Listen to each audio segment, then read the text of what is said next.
समय की बात है। एक नगर में कायस्थ, ब्राह्मण और वैश्य जाति के 3 लड़कों में परस्पर गहरी मित्रता थी। उन तीनों का विवाह हो गया था। ब्राह्मण और कायस्थ के लड़कों का गोना भी हो गया था, परंतु वैश्य के लड़के का गोना नहीं हुआ था। एक दिन कायस्थ के लड़के ने कहा, हे मित्र, तुम अपनी स्त्री को घर क्यों नहीं लाते? यह बात वैश्य के लड़के को जच गई। वह कहने लगा कि मैं अभी जाकर मुकलावा लेकर आता हूँ।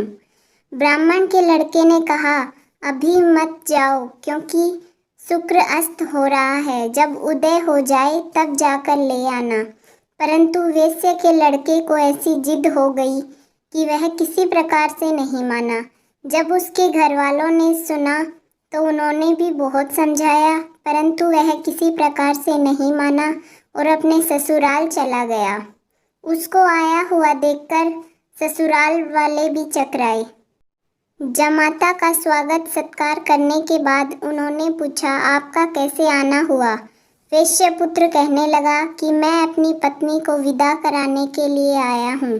ससुराल वालों ने भी बहुत समझाया कि इन दिनों शुक्र अस्त है, उदय होने पर ले जाना, परंतु उसने एक न सुनी और पत्नी को ले जाने का आग्रह करता रहा।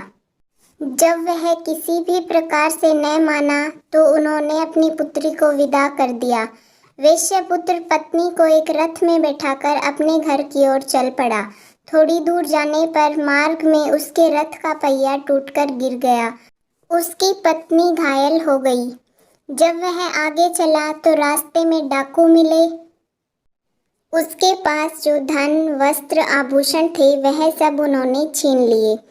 इस प्रकार अनेक कष्टों का सामना कर जब पति पत्नी अपने घर पहुँचे तो आते ही वैश्य के लड़के को सर्प ने काट लिया और वह मूर्छित होकर गिर पड़ा। तब उसकी स्त्री अत्यंत विलाप कर रोने लगी। वैश्य ने अपने पुत्र को और वैद्यों को दिखलाया तो वैद्य कहने लगे, यह 3 दिन में मृत्यु को प्राप्त हो जाएगा।